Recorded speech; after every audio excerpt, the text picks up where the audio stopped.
hunter desperately clutches his prey.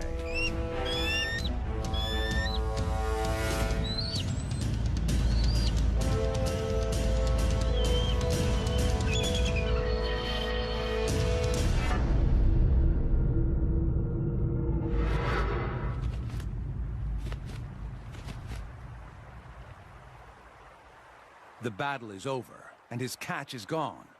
But he doesn't lose his cool.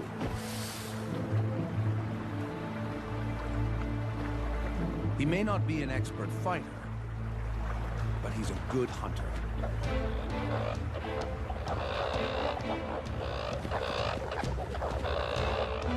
He catches another coot by surprise. But he dives too far down. His feathers are waterlogged. Now, he could drown. All he has to do is let go of the coot. But he's not giving up his meal. Typically, fish don't fly and birds don't swim. But he'll have to break the rules. He tries out a kind of butterfly stroke. The injured coot has no hope of escape. Safely away from thieving eagles, the predator claims his hard-earned meal. The eagle turned the failure of his first hunt into opportunity. While the others were still fighting over his prey, he nailed another coot on the QT. It went downhill when his feathers got wet. The eagle weighs 14 pounds, and a little water, along with a 2-pound coot, meant he had to get to land quick, risk hypothermia and drowning. He innovated. He started paddling, prey in tow. The talons possess 10 times the grasping strength of a human hand. He turned 3 fails into immediate success. A real triumph.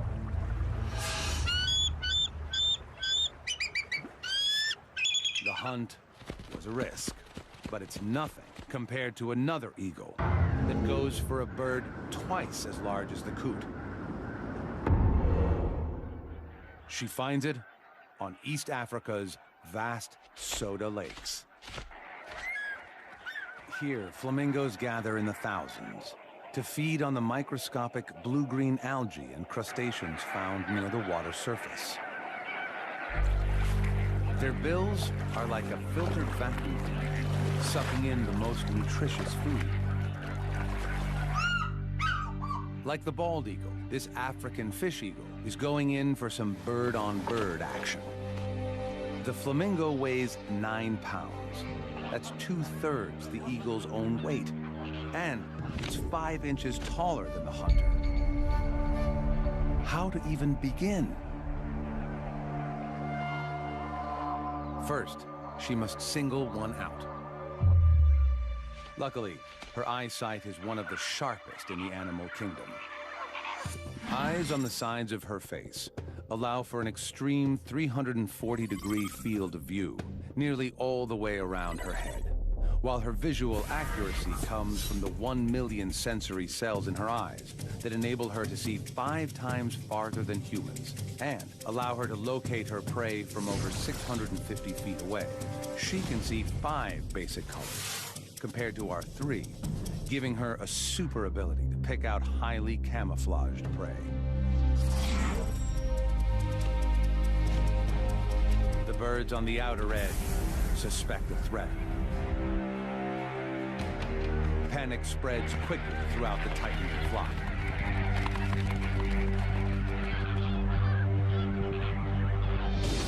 The eagle scans for any sign of weakness and identifies one flamingo isolated from the rest. A full-on attack isn't going to work, but every time, the flamingo is thwarted.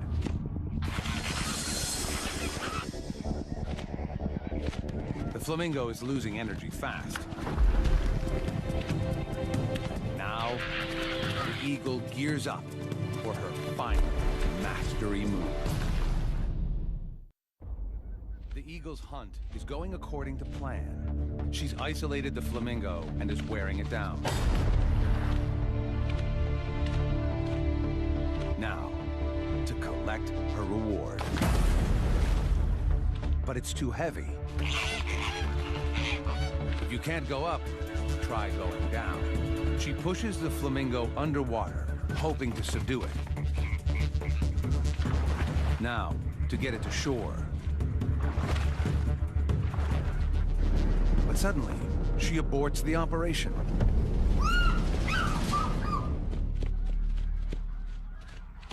It's a fail. What happened?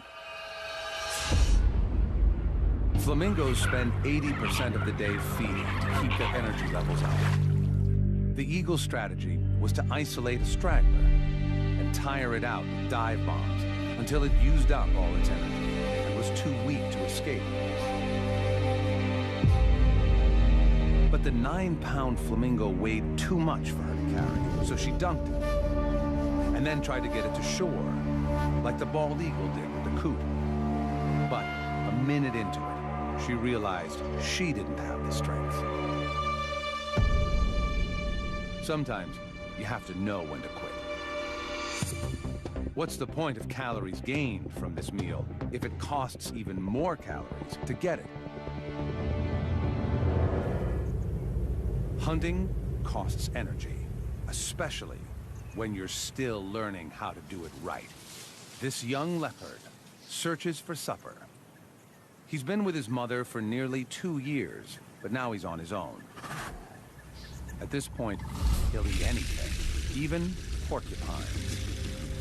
His prey doesn't need to run. They have a built-in fortress. But he's too inexperienced to know that.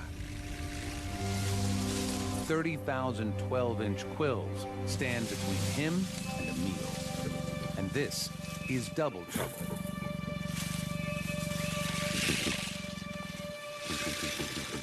He knows they're vulnerable from beneath, but he can't figure out how to get there.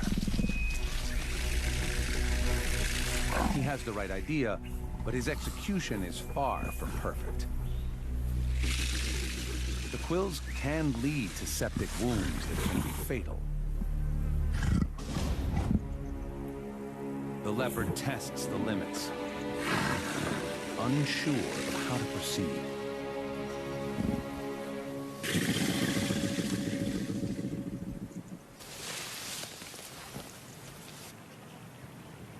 A backward charge says back off.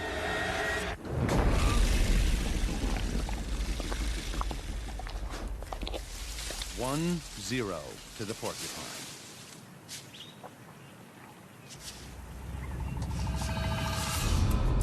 This was a tough lesson.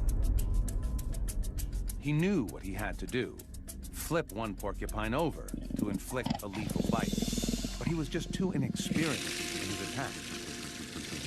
And the porcupine stuck together, making it harder for him. In the end, he was lucky to escape with a sore paw. He could have paid with a long and painful death. Unable to run with his hurt paw, he tried a completely different strategy. He can't sprint, but he can jump. The plains are full of impala.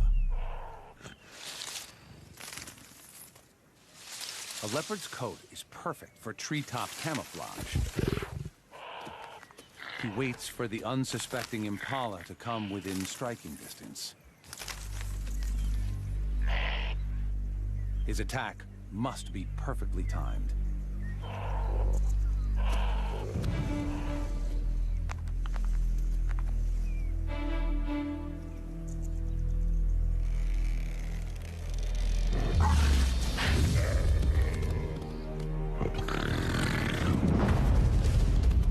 He misses and gives chase.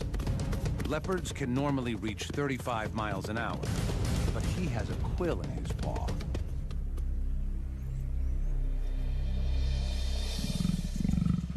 Double fail. This plan was solid. A silent attack from directly above. Leopards are strong and agile enough to pull this off. To break his 30-foot fall, he spreads his body to increase drag, while his muscular limbs act as shock absorbers. His range finding was dead on. But there was one critical problem. His jump was just too high.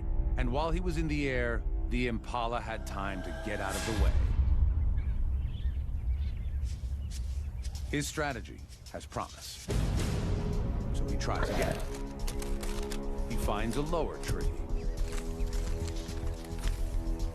and stalks in unnoticed. The Impala come to feed on the flowers and fruit of this jackalberry tree. The perfect spot for an ambush. Imagine a predator so strong it could outbite a lion, a tiger, and a bear. This beauty scours the African plains for her next meal.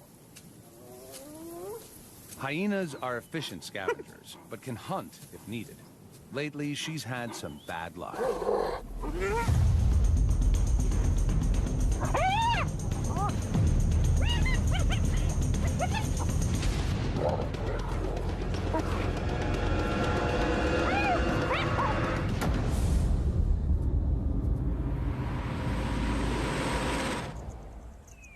Her cubs need her protein-rich milk, and she can't produce it if she doesn't eat. She needs food, and she needs it now. She detects a faint whiff of carrion and heads in that direction. She can smell meat from over a mile away. Across the plains, lions have killed. They're feasting on a wildebeest, and she'd love a part of it. Other hyenas have the same idea. But there's no hospitality here. These lions weigh twice as much as her. Pushing in is risky. Lions kill hyenas regularly. Just last month, her mother tried to steal a meal from 2 lions.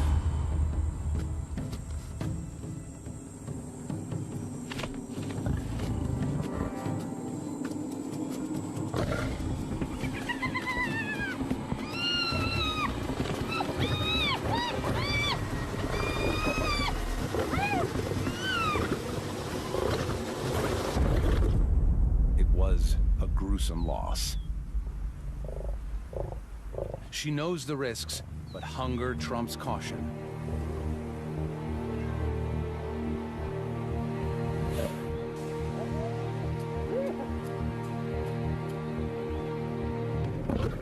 These lions will defend their kill at all costs. But she still goes for it. She moves in.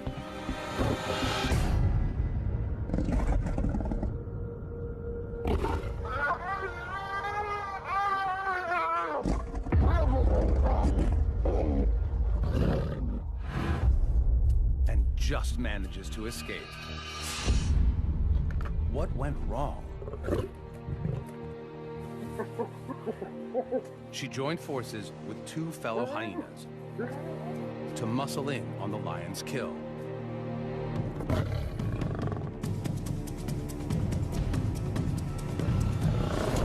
To get it right, the clan needed 4 hyenas to every lion. But without reinforcements, the 3 lions were just too strong, and the plan backfired. There's no point wasting any more energy here. When the stealing gets tough, the tough go hunting. Especially when all over the plains, deliciousness abounds.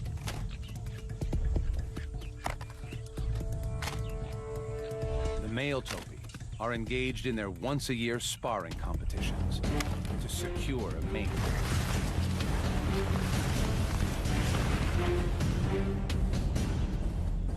And some are just plain exhausted. She watches them closely. Her strategy? Hit them when they're down. She sneaks up close, hoping to go unnoticed.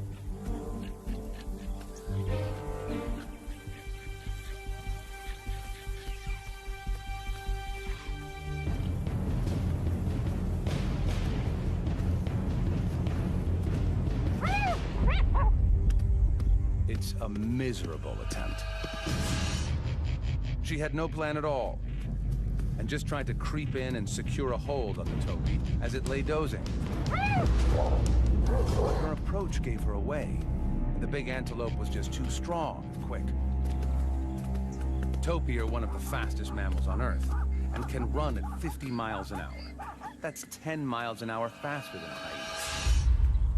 Back to the drawing board. The Topi need to settle before they can try again. She heads further across the plain, where her intent is not yet suspect. Her plan is to get a grip with her jaws. Hyenas have the strongest bite in the mammal kingdom and exert up to 1,000 pounds of pressure.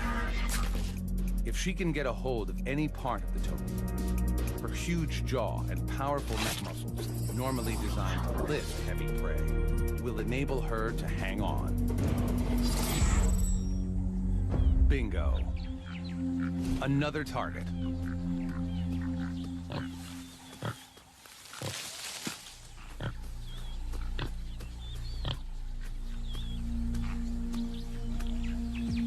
She stalks in closer.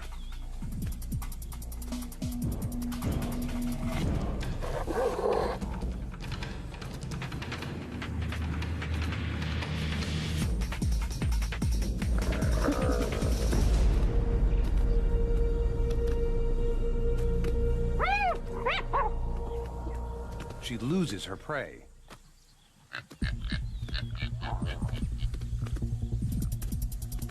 It's a fail, but that's not all. This Topi bites back. Double fail. What went wrong? The Topi started running before she could bite down. Still, she got a grip, but he just steamrolled her. Topi weigh 300 pounds, and they're tall. She weighs 150 pounds. Her only real weapon is her strong mouth. The force of the prey's weight outperformed the force of the predator's jaw. Then, the hunted turned the tables on the hunter and attacked. The Topi's 15-inch horns could have caused serious damage. If she'd been hurt, her hunting would be over. To bring down one of these Topi, she's going to need support. There's no shortage of help in a hyena clan. It's run by the dominant females, and is like an all-girl gang. Males are smaller, and the females control access to food, mating, and the pecking order. She gathers a hunting party and heads back. Now she has some firepower. Even Grandma is in the mix.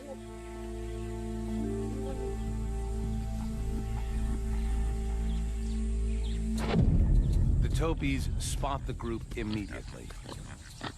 A hunting party is much more obvious than a sneaky single.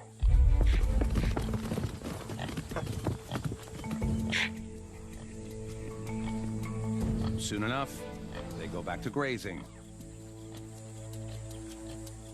and dozing.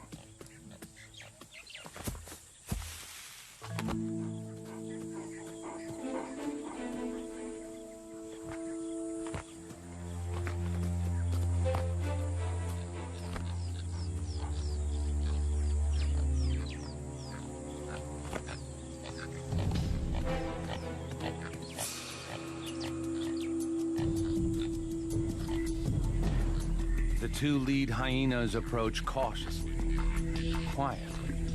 The sleepy Topi is oblivious.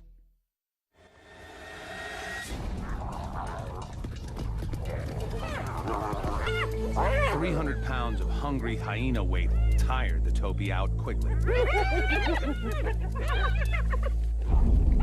Hunting is way more expensive than scavenging, but this time they got a high return on their investment. More often than not, they just steal from other successful killers, even if that hunter is an infamous 60-pound dog. African wild dogs are just that, true dogs, while hyenas are actually more closely related to cats. When the two cross paths, they fight, like cats and dogs. Hyenas are 3 times a dog's weight, but the dogs are faster. The smaller dogs band together to target the hyena's soft hindquarters and use their numbers against her. Her only defense is to hole up. They must beware of the hyena's jaws.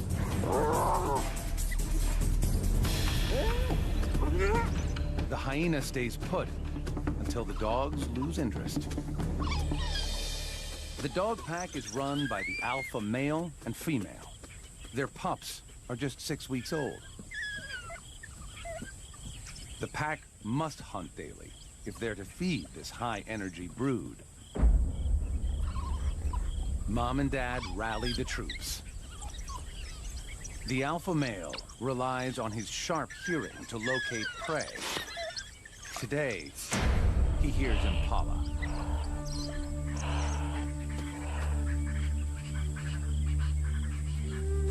Some stalk in.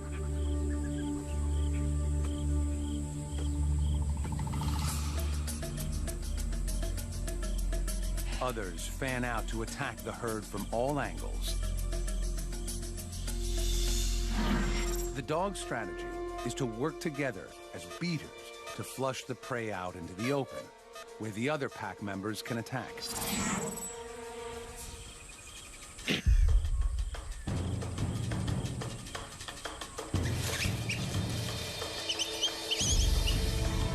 The impala scatter. Their tactic is to zigzag their way through the bush, but the dog pack encircle the herd. As the impala cut across the curve, the dogs narrow the gap.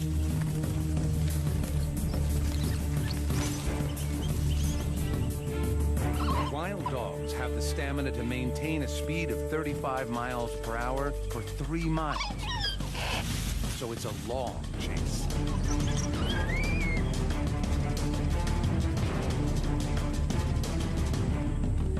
Finally, they have their target. As they close in, the terrain suddenly changes. The plan goes dead in the water. The dogs are scared of crocodiles, so the deep river stops them short. It's a fail. Their plan seemed solid. They split up and isolated one impala from the herd. The prey had its own strategy. It deliberately ran into the water. This was a smart counter. With only a 33% chance of being taken by a crocodile versus over 80% chance of being caught by the dogs, he chose right. The pack regroups and heads back to the den during the heat of the day. They'll wait until dusk before hunting again. Wild dogs expend loads of energy on a single chase, so this pack needs a payoff soon.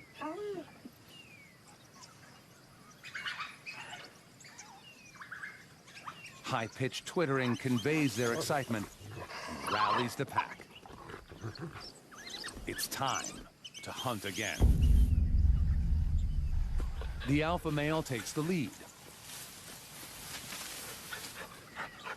Impala again.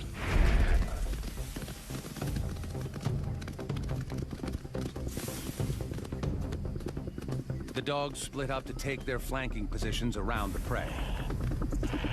As Africa's marathon runners, the dogs are equipped with large hearts and lungs to assist with speed and endurance, while their large ears act as heat radiators to help keep them cool.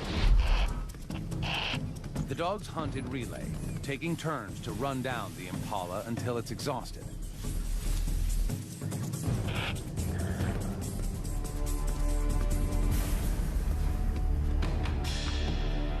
But the impala makes for the same river.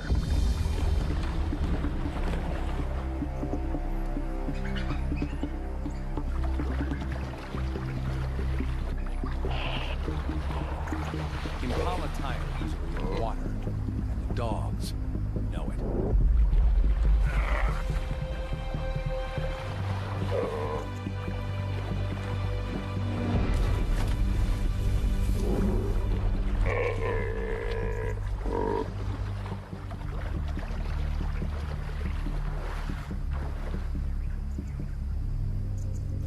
This time, the dogs cross downstream.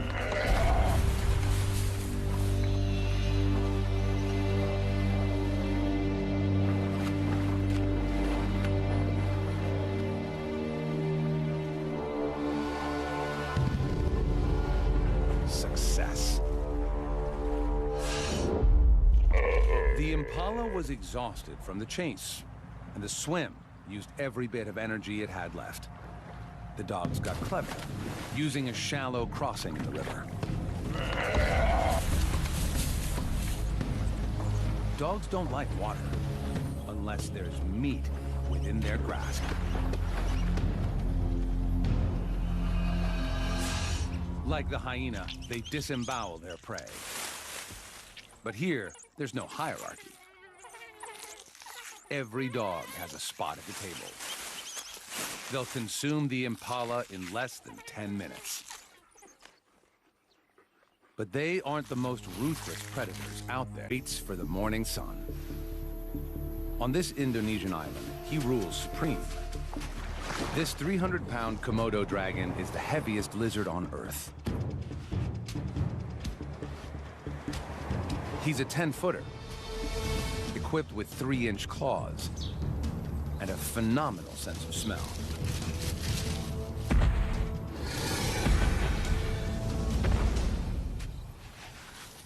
As the temperature approaches 100 degrees Fahrenheit, the dragon heads for a water hole. This is where Rusa deer quench their thirst. The deer notice him watching them.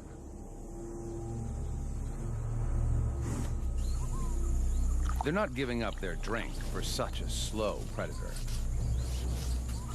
The dragon casually ambles closer.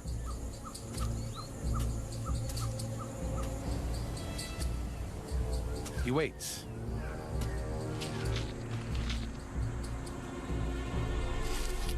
And then, just when they're lulled into a sense of security, he makes his move.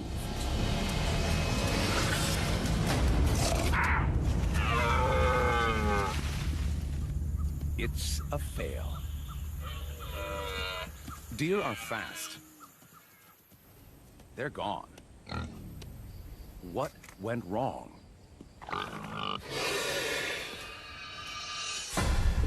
The dragon played the part of innocent bystander and worked himself closer. His top speed is 12 miles per hour, much slower than a deer. Normally, he'd ambush his prey from a yard away. They saw him, triggering the deer's flight response. More importantly, he couldn't deploy his secret weapon. He changes up his strategy.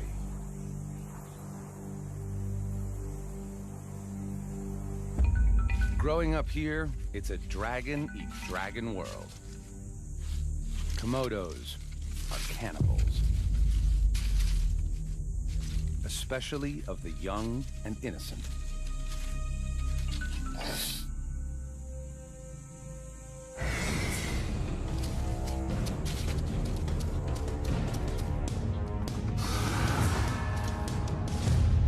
also young and agile.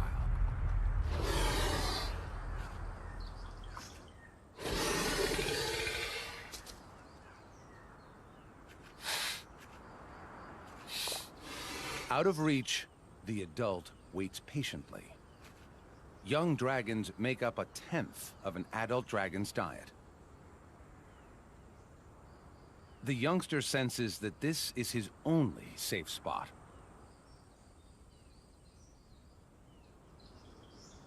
He's right. Adult Komodos are clumsy climbers, and the light tree branches might break under his 300-pound weight. In this round, youth trumps age. Another fail.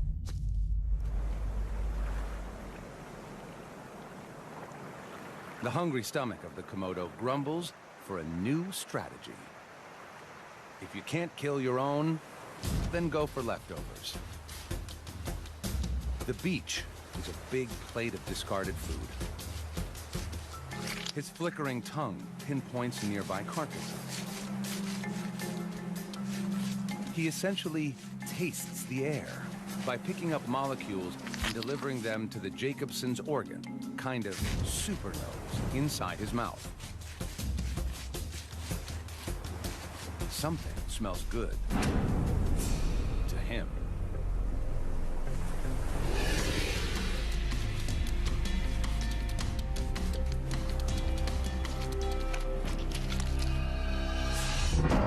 Several movable jaw joints let him expand his mouth wide enough to vacuum the fish down whole, bones and all. Good thing. He hasn't eaten in days. He could gorge almost 80% of his body weight, the equivalent of 1,200 hamburgers in one sitting. But this meal is just scraps. Yet every little scrap counts. Turtle. But another dragon is already dining on the prize. Now to steal what little is left. A little intimidation, and our opportunist dives in head first. The smaller dragon stands by and watches the curious show.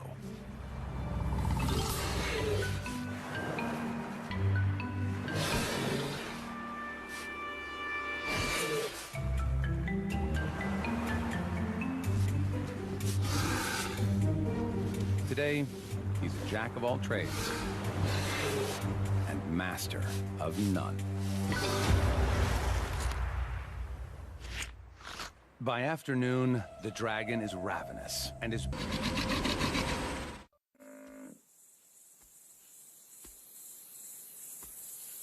It's playing out as the dragon anticipated, even though he's nowhere near the buffalo. He has an invisible weapon.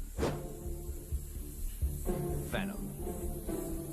His bites released a unique lizard venom into the buffalo's bloodstream. The venom's compounds are as potent as those of the world's deadliest snake and will soon send the buffalo into shock. With a bite force of almost 60 pounds per square inch, the dragon's 60 serrated teeth inflict a gaping wound. And with the thrust of his muscular neck, deliver the toxic cocktail 1 inch deep into the buffalo's flesh. Now he follows and waits.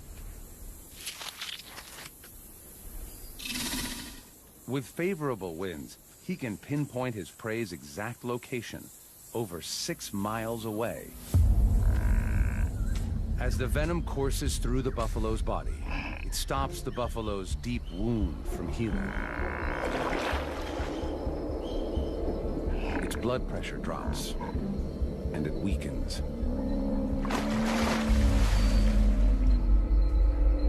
The buffalo's waterhole adds a second invisible force. Bacteria from the feces-filled water, which enter the wound and all but guarantee a noxious infection. The buffalo takes one last stand against the dragon. Shock sets in, and its body begins shutting down.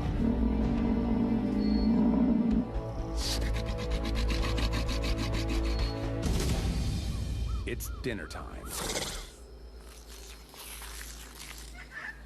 Whether the dragon likes it or not, the big buffalo will be eaten family style.